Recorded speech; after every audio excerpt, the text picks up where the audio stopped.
Hey there, curious minds. Welcome to a world where clay comes alive and history gets a little wacky.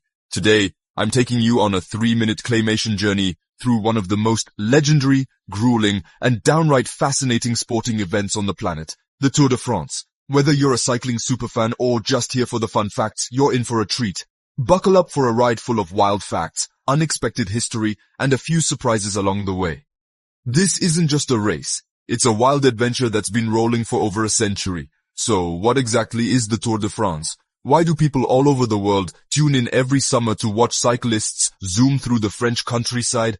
Imagine this. Almost 200 cyclists zipping across mountains, villages, and cities in France, and sometimes even sneaking into neighboring countries. The route changes every year, so no two races are ever quite the same. Altogether, they pedal over 2,000 miles, which is about the distance from New York to Las Vegas. That's like riding your bike across an entire continent and then some. And they do it all in just 23 days with hardly any rest. That's 3 weeks of non-stop action, with only 2 days off to catch their breath and maybe fix a few sore muscles. But where did it all start? How did this epic race come to be? Back in 1903, a French newspaper called L'Auto needed a big publicity stunt to boost its sales and outshine its rivals. Their solution? Invent the world's hardest bike race. The idea was so wild, people thought it was impossible.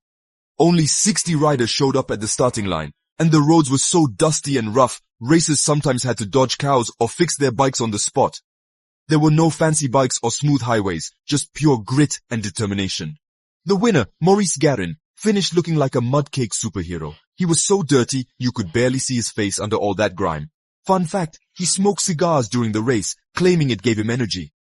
Can you imagine pedaling up a mountain with a cigar in your mouth? That's some old-school toughness. Now, let's talk about those famous yellow jerseys. They're not just a fashion statement, they're a symbol of cycling greatness.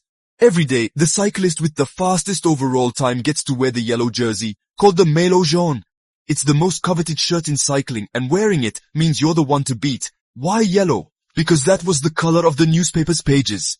The organizers wanted the leader to stand out just like their headlines. It's like getting a golden ticket.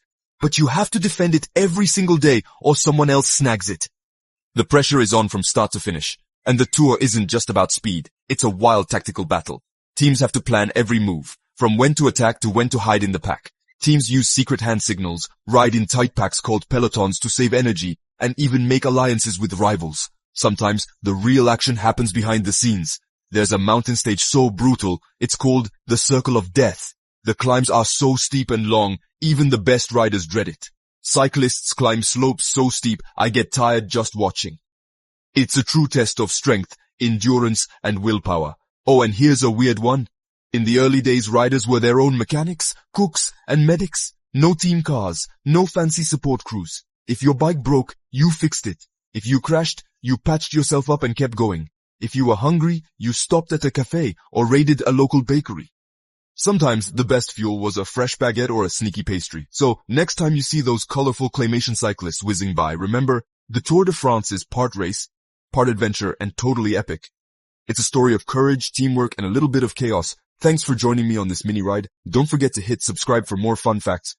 Until next time, keep pedaling and stay curious.